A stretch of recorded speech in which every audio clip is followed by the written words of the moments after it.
విశాఖపట్నం వేదికగా ఇంగ్లాండ్తో రెండో టెస్టుకు team India star pacer Mohammed Siraj దూరమయ్యాడు. వర్క్ లోడ్ కారణంగా రెండో టెస్టుకు సిరాజ్కు మేనేజ్మెంట్ విశ్రాంతిచ్చింది. ఈ విషయాన్ని బీసీసీఐ సోషల్ మీడియా వేదికగా వెల్లడించింది. అతడి స్థానంలో ముఖేష్ కుమార్ తుది జట్టులోకి వచ్చాడు.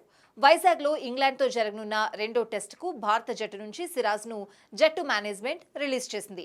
ఇటీవలి కాలంలో అతడు నిర్విరామంగా క్రికెట్ ఆడుతూ ఉండడంతో విశ్రాంతి ఇవ్వాలని మేనేజ్మెంట్ భావించింది.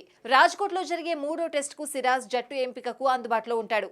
అదేవిధంగా అవేష్ ఖాన్ తిరిగి జట్టుతో కలిశాడని బీసీసీఐ ఓ ప్రకటనలో పేర్కొంది. కాగా హైదరాబాద్ వేదికగా జరిగిన తొలి టెస్టులో సిరాజ్ విఫలమయ్యాడు. ఒక్క వికెట్ కూడా సాధించలేకపోయాడు. ఇక వైజాగ్ టెస్టుతో మధ్యప్రదేశ్ ఆటగాడు రజత్ పాటీదార్ భారత తరపున టెస్టులో అరంగేట్రం చేశాడు. అదేవిధంగా కుల్దీప్ యాదవ్ చాలా రోజుల తర్వాత టెస్టు క్రికెట్లోకి రీ ఎంట్రీ ఇచ్చాడు.